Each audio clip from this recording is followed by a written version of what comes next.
on this, what are we now, 24, on this midnight hour. I think I'll try and keep it as short and make the statements as short and sweet as possible. What we saw tonight was special. One word. Special in many ways.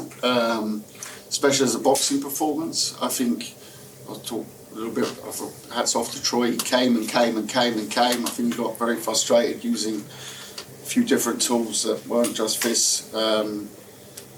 In the end, that was for me a sign of frustration that Josh, was putting on a masterclass. I think Troy is a fantastic gladiator warrior, and I'm sure he'll be back.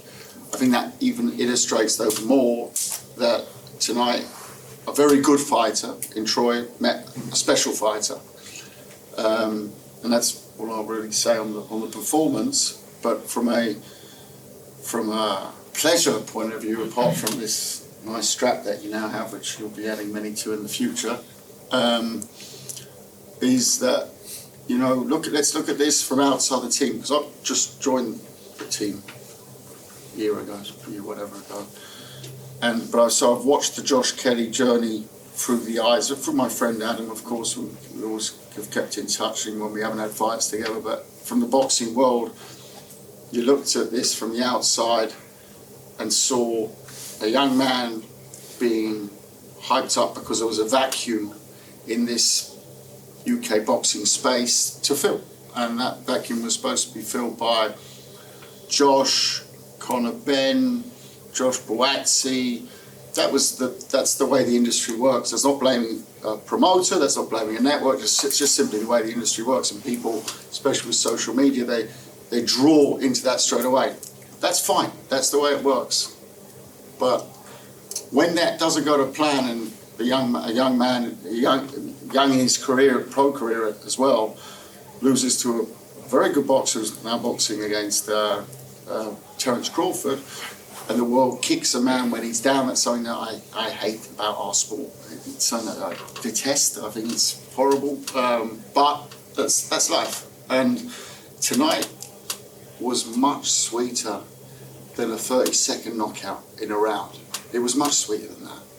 It was 12 rounds, 36 minutes, uninterrupted concentration at the highest level of the sport to stick those fucking words down those critics' mouths. That's what I got to say. Thank you. Maybe I'll ask Adam, maybe you want to say a few words on the back of that? Stuck it down their mouths and up the other side as exactly, where the sun don't shine, baby. No. I haven't had a drink yet, but this is water, not vodka. It was the master. I mean, you are famous as the Dark Lord for creating master plans. But I'm going to ask you a question now like an interview, because this is something that I thought when I was doing my first interviews after the fight, I was just thinking, special, amazing performance. But actually, what for me the most special part of it is to keep the concentration level. It's very easy to say, right, fight off the rope, dodge, move, fast counters. It sounds very simple, but 36 minutes in that sort of atmosphere, around this sort of build-up, that's a huge amount of pressure. I know we can laugh the pressure off and we can have a song and dance about it, but that is pressure there. For me, the most impressive part is the concentration over that amount of time. You blink for 1 second against a man who can throw a punch. That for me is the most impressive. Sorry to almost answer your question. But the thing is, that's what stands out to me. I've said from day one, even the good days and the bad days, that Josh is the most talented fighter I've ever worked with. What I see him do in the gym repeatedly is stuff you can't teach. He can do the things you can't teach. And when I hear that chat about he's got no gas tank, he's got no heart, the only person that beat Josh Kelly before was Josh Kelly. We know that. He's had dark days. He's had a lot to overcome over the last couple of years in dealing with things mentally. To get to the point now where he understands himself as a man outside and away from boxing, and it's allowing him to be who he is as a fighter. And he asked me months ago, can he just express himself in a fight like he does in sparring, rather than taking it too seriously orthodox when you approach a fight? I said, all right, let's go with this. He's done nearly 120 rounds of sparring, most of them 12-rounders, against 2 or 3 different sparring partners. Stuff that I've seen him do in the past with world champions, and he's looked spectacular. I've always known he's got special things. And tonight, all you saw was a fraction of what he can do, because it's the first time he's been allowed to do what he does in sparring in a fight. To the point where he said, all right, well in sparring, I stand up. Can I stand up in between rounds? Okay, I'll adapt what I do to fit around you, because if what I'm saying is, all I want you to do is like your sparring and just have fun with it. I've got to live it. I can't just say it and not follow through with it. So all right, I've got to recheck myself. I'll work from outside. If you get cut, you get cut. We'll figure it out. And I'll work from the outside so that he can pace around in between rounds like he does in sparring. Because in sparring, he doesn't just concentrate for 36 minutes. He concentrates for 48 minutes. He does more than 12 rounds. So I knew he could do it, but now he's proved it at championship level against an unbeaten champion, a big, strong dude who was relentlessly coming forward. And Josh just got better and better as the fight went. And like I said to Troy, what are you going to do after 6 rounds when I'm still there? Yeah. It was dominant. But believe me when I say this, I've seen so much more than what you just had a taster of tonight. And all he wants to be is an entertainer. He wants to go out, have fun fighting, and just entertain people. I mean, for really the concentration, that makes sense, total sense with the rounds. In terms of you, Josh, I mean, the dressing room before, those who weren't in there, was like a party going on. And they got me doing a special dance, even a sort of war dance. That was good though, no? Was it? It was all right. The suit looked nice, didn't it? The suit looked nice, didn't it? What are you saying about the dance? but anyway, so forget my dance. Your dance is much more important. Adam just said that you looked like you were having fun in there tonight. I mean, I had noticed between, I can't remember what song it was, but there was one that you were particularly enjoying between the rounds. Yeah. I think I've never at this level seen someone, I think even Tyson Fury hasn't done this yet, was that you sort of sung along with the songs in between rounds with the crowd. Yeah, but like Adam said, I do all this in sparring, right, and people come down and see it, and they go, oh, sparring, look, da-da-da, and then I'm dancing, and everyone knows I do this in between sparring, on a regular basis with good sparring partners. Thank you for the sparring partners, they did what they needed to do. Jermaine Brown and Lee Cutler especially. They pushed us hard. And I'm doing that in between rounds there. So I said, Adam, like, if we're going to go into this flow state, why don't we just do everything what I do in the gym and just go in the ring and do it? And instead of, you wouldn't practice something all your life and then when it's time to do it totally different than what you've been practicing it like. So I was like, why don't we just up the rounds of sparring, like Adam suggested that, and then we just constantly spar. That's my favourite part of job sparring. I'd rather spar every day than do anything else. And then by the end of it, I was actually sick of sparring. I was like, Jesus Christ, we've got another 10, 12 rounds to do with you against these 2 big middleweights flying out trying to take me head off. But that's what I said. And I said, we'll stand up, we'll just go for it, because you only live once, and if you got doubts in the back of your head and think, I should have done it like this, I should have done it like that, then you grace yourself once, so why not just do it the way you want to do it? So I thought, tonight I just thought, fuck it, we're doing it my way, do you know what I mean? Fantastic. I've got to ask you this, because I think everyone else will want to ask you this. There's chapters, I believe in chapters in life, and there's chapters in your career, there's chapters in your private life. Tonight, for me, look, once again, not having been part of that first part of the journey, and it will look like this perception-wise to a lot of the public, it was closing a chapter, wasn't it? Yeah, I mean, like I heard Troy a couple of times tonight, he's so tough, bro, he's so tough. I heard him and I thought, can I step on him and try? And I thought, no, I'm not going to try, it's that tough. I thought, like, can I get this guy? Like, I think you'd be able to hit him in the back and he'd get up and still you fought him in the first round. Like, first round he's so tough. So, I mean, when I knew that, I thought, let's just do what I do. And when I get around 12, this will stamp out all these doubts of these guys, because like Adam's been saying, I've been doing this for years in the gym now, like years, and then I don't know, my mind used to play tricks on us, and I was so weird, mate, in my head, and you wouldn't even believe like some of the dark places I've been in, and people used to come in and think, how is he like this now? And it's just, he was like that in the gym a couple of weeks ago. And now I've sorted that out. Like, tonight he said I was so relaxed in the changing rooms. And one of the guys, I think it was Dave, says, I've never seen a changing room this relaxed. I have to be there, relaxed, and I have to feel like I'm not even fighting. I have to be like I'm in the gym. I have to be like the music's on. I have to just, and when I'm fueled a lot by music and rhythm, so when I hear something I just start going, man. So then that keeps us going and going and going and going.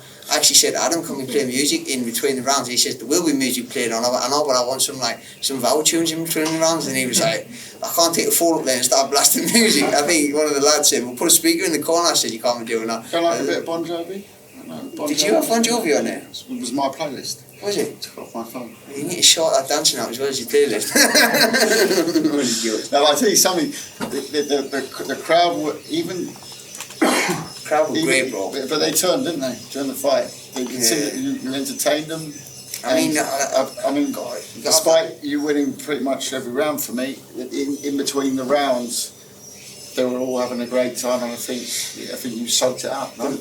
Did me at the North East, and I wanna go back and put a fight on at the stadium like that. Would be a dream. Imagine that in a stadium like that. I don't think anyone's done that. That'd be unbelievable. But the North East, in the whole, Troy's fans, my fans, everyone performed tonight.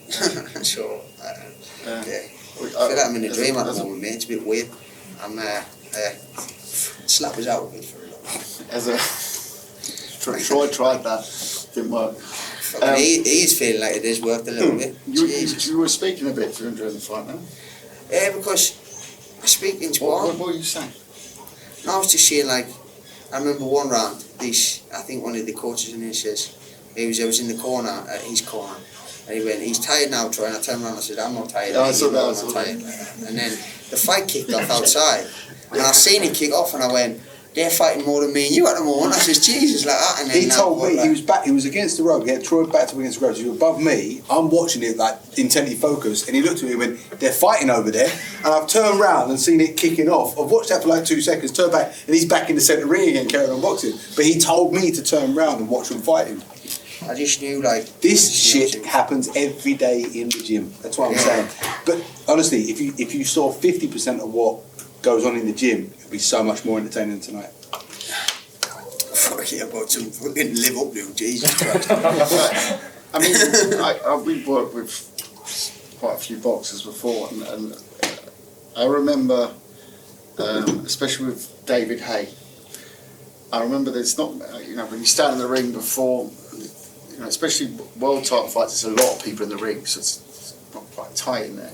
And I remember David, when he was in the ring, he would walk around, and I would actually be worried that he'd sort of, because he always looked at the floor and sort of paced around, and it was like very intense vibe, let's say. This is exactly, probably, it doesn't get more opposite, with the exception that the level of being in the zone is it's just a different zone. Is that something that you had to come up with that for Josh? Is that something that's just come out naturally? Everything you saw today was all Josh Kelly. No. The side on jab, that sharpshooting side on jab, and the lead hook is something we've worked on in that orthodox frame of mind. But in terms of his IQ and his ability to read things that are about to happen, Josh can do the things you cannot teach. And the big challenge for me as a coach is not to interrupt it, to allow it, and just make sure that I'm guiding it without never telling what shot to throw.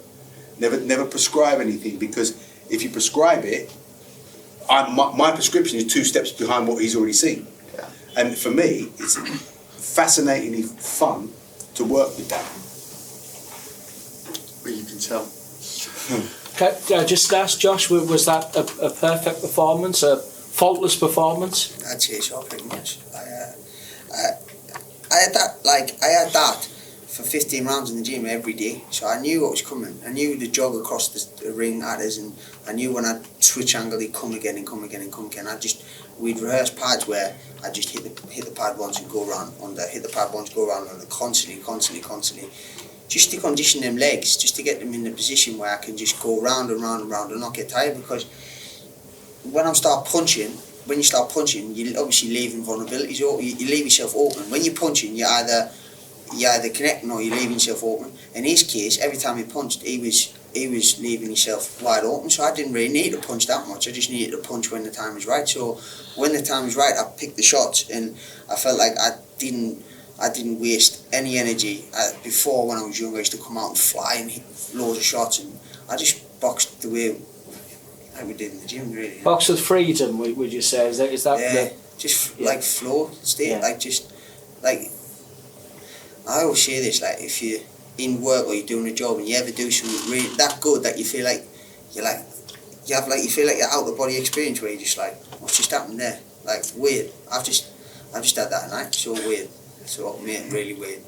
I didn't feel like it was me, like You coming out keep of the having thing. those experiences. Yeah, I'm very happy every time you have an out of body experience. Fantastic, they go like that. you won a Commonwealth title like very early in your career. Obviously, boxers and Olympian before then. What's it feel like having the Lonsdale belt draped over your right shoulder? Mate, unbelievable. You said before, didn't you, Billy Hardy was the Yeah. one since 1995. So Billy Hardy's a legend up Sunderland, and I've just put myself in the history books there with him. So I'm very, very just happy, mate. Like, we just come from humble backgrounds. Like, went to turn pro. My dad messaged Adam Booth on Facebook, and Adam really got back on him on Facebook. He never, like, that was when Facebook was dying out, and then I ended up coming down, and I was like, this is all a bit crazy. Met my wife before the Olympics, and it all just joined together, and I was just like, this is good. Hey, I'm enjoying it. This is where I need to be, enjoying it. It's a great sporting city, Sunderland. What about the Stadium of Light? What about the world title fight at the Stadium of Light? I mean, I'm going to avoid talking about future fights tonight and mentioning names. I just think tonight's so special in terms of closing that chapter. I really believe in that, but When one I'm a chapter promoter, closes, yeah, I'd be delighted to promote in the Stadium of Light. Absolutely. I mean, we need the right fight, need the right dance partner, of course, you know. Need the right weather. Need the right weather. Good luck tomorrow night. For those going, I'll lend them a ski suit. But no, I mean, I think the weather up here don't matter, by the way.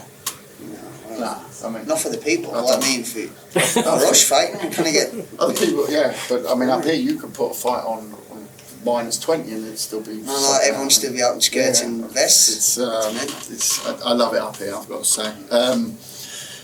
But of course, yeah. I mean, like Adam said, this is I can only go on what I see, and with Adam, he's a long-term friend, partner, whatever, and he's someone I trust implicitly in the sport. So I get guided by that and nothing else, and then I try and make things happen, and I've got a pretty good track record of making those things happen over the past 20-something years, and having produced 1 or 2 world champions over the years. I think absolutely. Big Red TV I keep on event. swearing, I'm so excited, but he's going to be a world champion. Yeah. It's not like an if, but tonight, I once again trust with Adam here. I didn't. There wasn't a hesitation in my mind. Like people saying it's a 50-50 fight. Obviously, I'm not allowed to bet, so I didn't bet. You don't get excited, but. Mate, how do people? I mean, that shows me the levels that people doubted. And yes, of course, there's another level up. The world champions. But mate, this lad's got it all. I didn't even mention speed in my little speech, by the way. But speed is his biggest asset. It's speed. I mean, those counters. I mean, he wobbled him in, and I always forget the rounds when I'm nervous, and there was no ring girls to help me, so we're not now I'm working on that. But rounds 1, wobbled him. Rounds, I think 5, 7 and 11, I would go, wobbled him.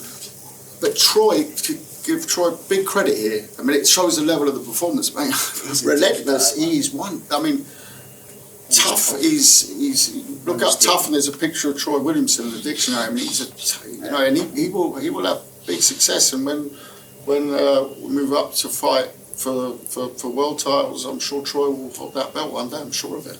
Again, you know, he's a very, very good boxer. Yeah. But there's very, very good, and then there's special, and tonight was special. Can I ask a question? Just want to say massive congratulations tonight. I've been following your journey since you started boxing. We love it. Obviously, this fight's big to you. What are you going to take back from this fight back to the gym, back to the sparring? What are you going to take back from tonight? I just think just keep doing what I'm doing, really. Just keep polishing what I'm doing. It seems to be working. It's the reverse. We're taking stuff from the gym into the next fight. Yeah, I think that'd be the case. I think just gotta keep enjoying it, mate, and just keep. As long as I'm enjoying it, and enjoying sport, then I'll be in it. The day I stop enjoying it like I was before, and if that ever happens, and it go into a dark place, I'll walk away, because that's not where I want to be. For me, my family, my coach, anybody, that was some of the worst shit I've ever been through. So yeah, soon I'll just keep enjoying it. Just keep enjoying it. Josh, you probably wasn't easy in there, but it definitely you made it look easy from where I was sat, and it's very clear to see that happy Josh Kelly is the best Josh Kelly in the ring. Yeah. You've clearly been through some stuff. What is it that you've changed out of the ring to get to where you are tonight? And how much of an influence has Adam had on that as well, and the rest of the team? Adam's had a massive. I've got some close friends who stood by us. Adam's had a massive input. He actually said, "Listen, you need to go and sort yourself out." So I went and talked to a few people, and then a guy called Stephen Green come about, and he was sort of working. He was like, "I can change your mindset, you know." I was like, "What's this guy know about boxing?" Do you know what I mean? You can't change that. I've got a strong mindset. You can't change that. And then he come in, he started doing stuff for us. I was like, "This is mad." Brought me down, and many sessions I was crying. I was like, "This is crazy, this." Going home, and Remy was like, "What's he doing? You're down there." That's my wife. She's going, "What's he doing? You're constantly crying as you're coming home." But he's just changed everything. And literally, if you think about it, we're here for a blip. That's why I keep saying to myself, we're here for a blip, and nothing really matters. Like, this does matter, obviously it does. But this will be all news in 2 or 3 weeks, and everyone will be moved on to the next fight, and that's life. And that's why I've got to just keep enjoying every moment, try and stay in the present moment at all times. Anxiety's worrying about the future, and depression's worried about the past. So I've just got to just stay right here. I want to come out of this dream state and actually feel like I'm living at the moment, because this is weird, mate. I feel like this is a weird deja vu I've got here, like some mad trip. But yeah, just, I know it's a bit deep what I'm saying, but like that's just like what like you put life in perspective. Like, people will come and go. We're only here for what, max 70, 80, 90, 100 years, lucky. And I want to just every day just want to just live happy and enjoy it. Obviously it's going to be down days, hard days and whatever, but if you can have less of them and more of the good ones, then we're winning, I guess. You know what I mean? Brilliant, mate. Well done. Cheers, bro. Good words. Good words. Like you mentioned earlier on, like you wobbled them a few times. Like, with your like huge skill set, do you think that your power might be underestimated, like by people? Yeah, I think so, mate. I think the shots you don't see coming, and the shots would hurt you. So I knew we'd end up walking into a shot and getting hurt. You walk yourself into shots, and it's the shots you don't see coming with the speed. That's what hurts people. It's not necessarily these big slugging, loady up shots. So yeah, mate. I think it's definitely underrated. Amazing on the short, sharp ones. Yeah. Those are the ones that are going to get people. Yeah. You know, I mean, Troy. He's tough, mate. He's so tough. I thought, listen, I could end up breaking my hand in this fight and having to fight with one hand. He's that tough. Like, his head's that hard as well. So he's just a tough geezer.